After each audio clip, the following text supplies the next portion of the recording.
The mansion was silent in the particular way that only expensive houses can be silent, the kind of quiet that costs money. Yerin stood in the middle of the living room, and on the glass coffee table in front of her, spread out like evidence in a trial she hadn't known she was standing, were photographs.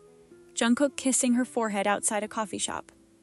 The two of them sharing a paper tray of tteokbokki on a street corner, sauce on her chin, his hand steadying the tray. Jungkook in his leather jacket, sleeve pushed up, the edge of a tattoo visible along his forearm. Jungkook's car, Jungkook's other tattoos. Jungkook's reputation laid out in still frames on glossy paper.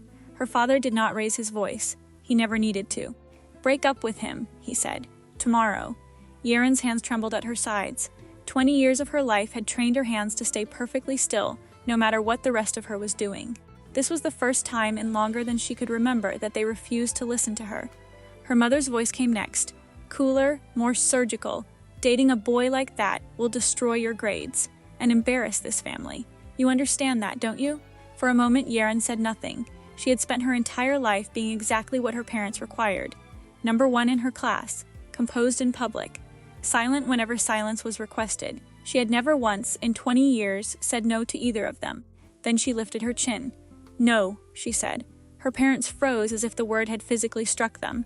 Seo Yerin had spent 20 years becoming precisely the daughter her parents demanded. First in every ranking, flawless in every photograph, obedient in every argument. But the instant they told her to give up the only person who had ever taught her how to breathe, the perfect daughter finally said the one word her family had never once heard from her: no.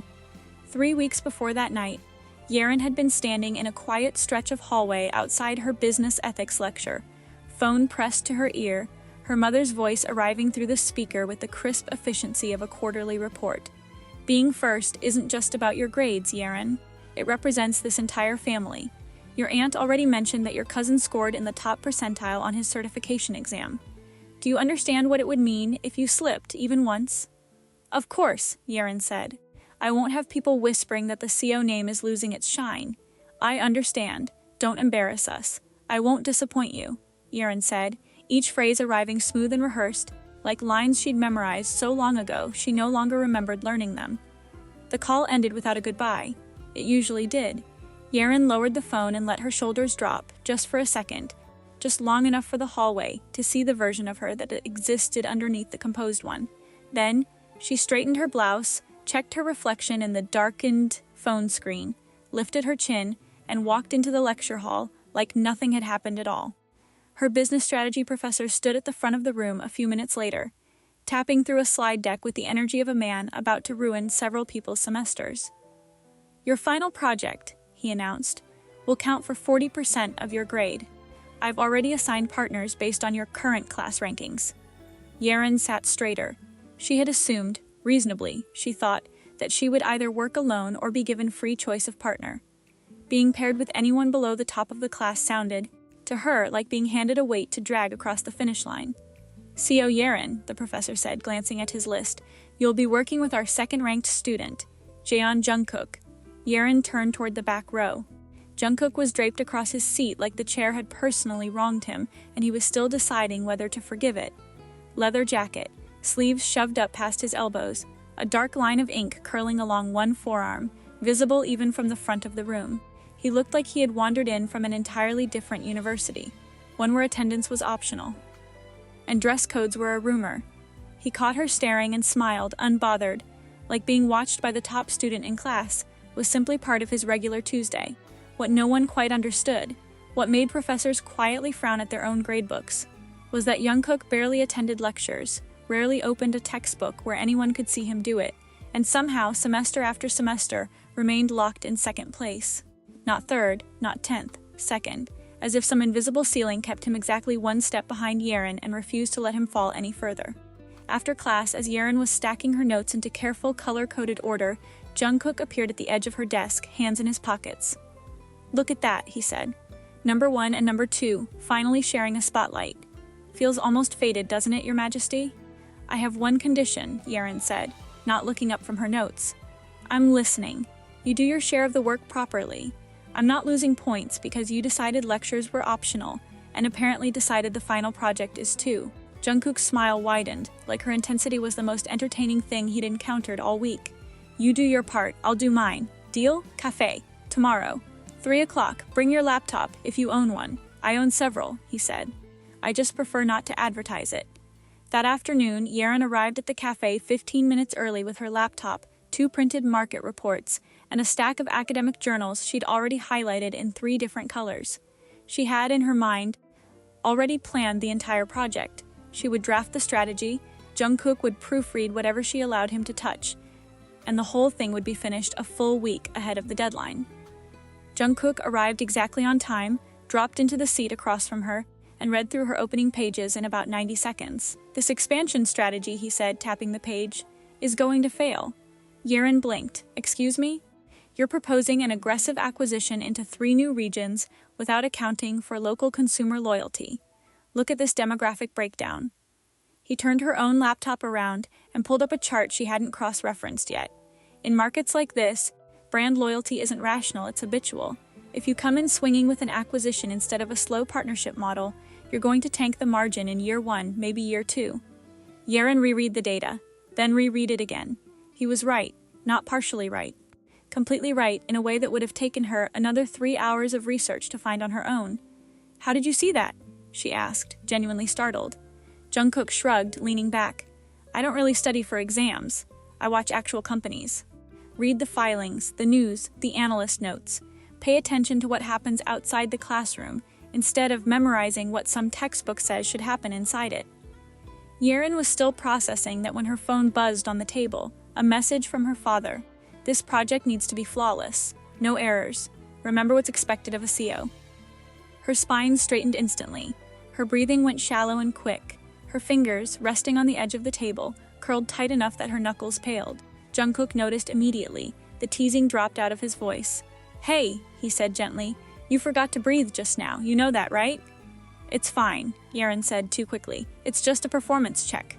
A performance check. Jungkook repeated the phrase back to her slowly. You're talking about your own father like you're an employee waiting on a quarterly review.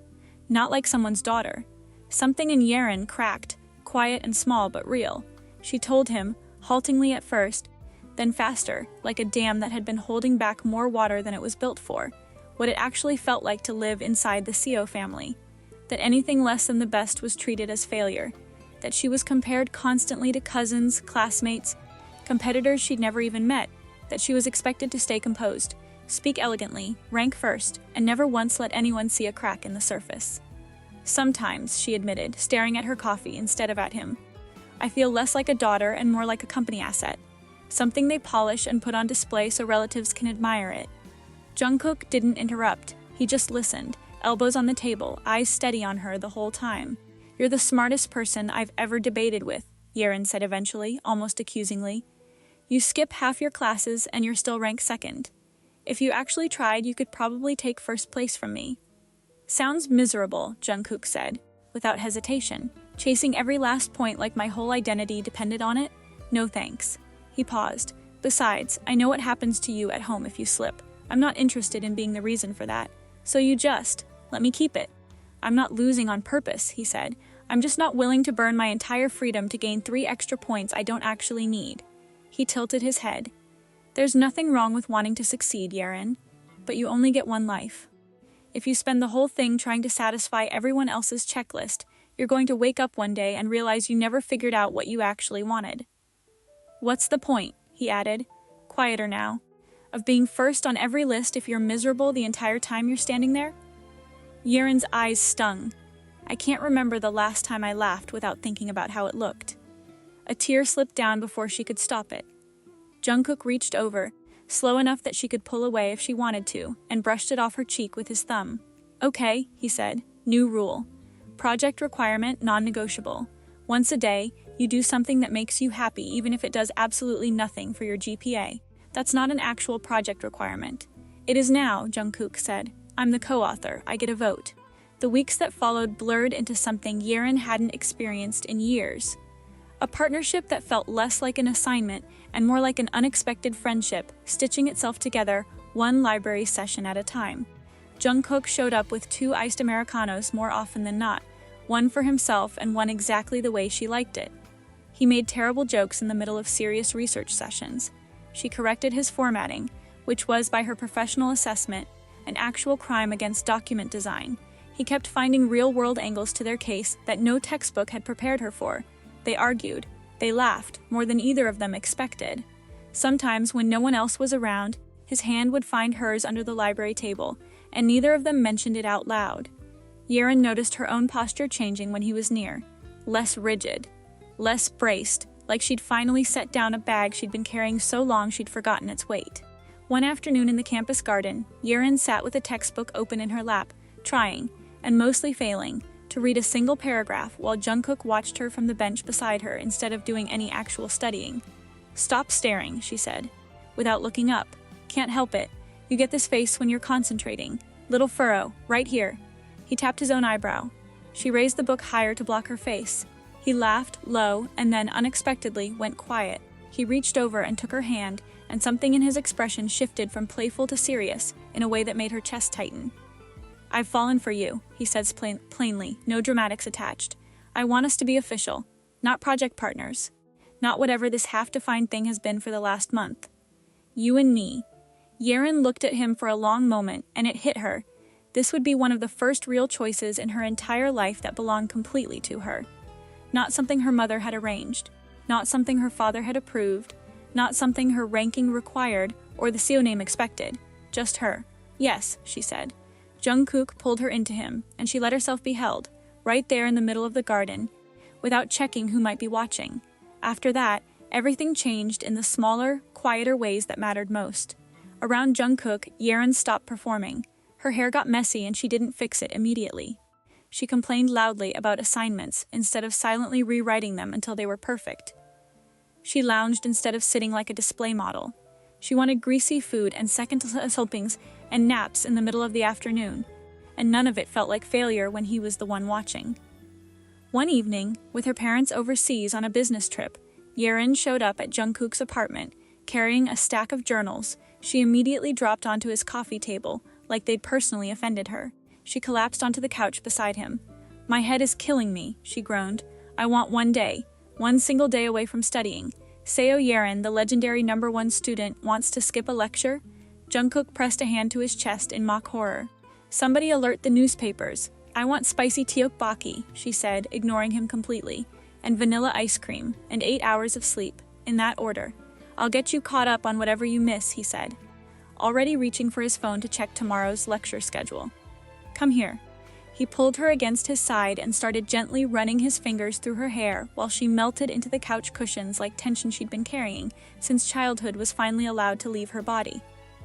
"When I'm with you," she murmured, eyes closed, "I don't have to be the CO family's perfect honor student. I can just be me." That Sunday night, Yeren came home to a house that felt colder than usual. Her parents were waiting in the living room. The coffee table was covered in photographs, her with Jungkook, the forehead kiss, the street food date, his tattoos, a cigarette he'd been holding, unlit, outside a bar one night, his car, racing footage someone had clearly dug up from an old online post. "You had someone follow me," Yeren said, her voice shaking with something closer to fury than fear this time. "You hired someone to photograph my private life." Her mother ignored the accusation entirely. "He's reckless, a bad influence, completely unacceptable." Her father's voice was flat and final. "He may come from money, but his behavior doesn't fit what's expected of someone who could stand beside a Seo. I never gave permission for you to date during university. Grades, reputation, your future at this company. All of it is at risk because of this boy." He looked at her, end it. Yeren's hand shook again, the old conditioning screaming at her to nod, to obey, to say of course. But she thought about the cafe, the iced coffee, the garden, the apartment. The first person who had ever noticed she'd forgotten to breathe and asked if she was okay instead of asking why she looked tired. "No," she said. Her mother's head snapped up. "What did you say?" "No," Yeren said again, louder, steadier. "He is not stupid, and he is not reckless the way you think. He's ranked second in our entire program. He sees things in real markets that professors miss. He's helped my grades, not ruined them." Her voice cracked slightly. "And he's the only person who's ever looked at me and seen a person instead of a ranking. You saw the leather jacket and the tattoos and decided that was the whole story. You never once bothered to see the person wearing them." She took a breath. "I love him." Her father's face went through several emotions before settling on cold fury. "Break up with him, immediately. Or I will restrict your accounts, remove you from every activity on this campus, and consider transferring you somewhere I can actually monitor who you spend your time with." Yeren's stomach dropped. Her parents had that power, and they both knew it. The next morning, the campus sky hung low and gray, matching exactly how Yeren felt walking across it with red-rimmed eyes she hadn't managed to fully hide. She found Jungkook near the lockers, an unlit cigarette pinched between two fingers, lighter unused in his other hand. The moment he saw her face, the cigarette and everything else disappeared from his attention entirely. Yeren walked straight into his arms, and he held her without asking a single question first. "What happened?" he said finally, voice low. She told him everything. The investigator. The photograph spread across the coffee table, the word delinquent thrown around her living room like it belonged to him, the ultimatum, the threat of losing the one thing she had chosen entirely for herself. Jungkook didn't panic. He didn't suggest running, didn't spiral, didn't do anything except go very still and very calm in a way that somehow made Yeren feel steadier just standing next to him. "You're not facing them alone," he said. "Then, I'm coming to your house tonight. Jungkook, they'll, if they want to decide whether I'm good enough to stand next to you," he said. "They can say that to my face, not through hired photographers." He spent the rest of the afternoon at his laptop, not sulking, not panicking, but working. He knew exactly how the CO parents saw him, a tattooed rich kid with a fast car and a habit of skipping lectures. He decided arguing with that image emotionally would get him nowhere, so instead, he pulled up something he'd been quietly tracking for weeks out of simple curiosity. A maritime logistics acquisition CO group had recently announced. Using nothing but public filings, analyst reports, creditor disclosures, and regulatory records, along with a few contacts through his own family's research network, he dug into numbers that had been sitting in plain sight the whole time, waiting for someone to actually look at them properly. What he found was serious. Undisclosed liabilities, related party transactions that didn't add up cleanly, tax exposure buried several pages deep in a filing nobody outside the finance department had probably read in full.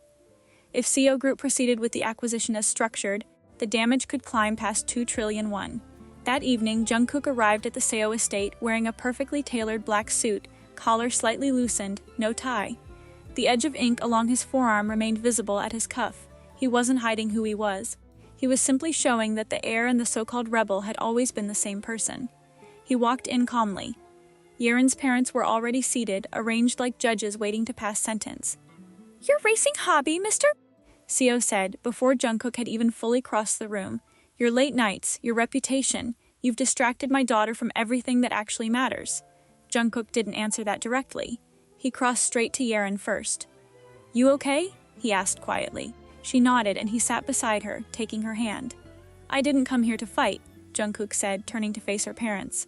"I came because Yeren shouldn't have to defend this by herself." "Reckless," Mrs. Seo said.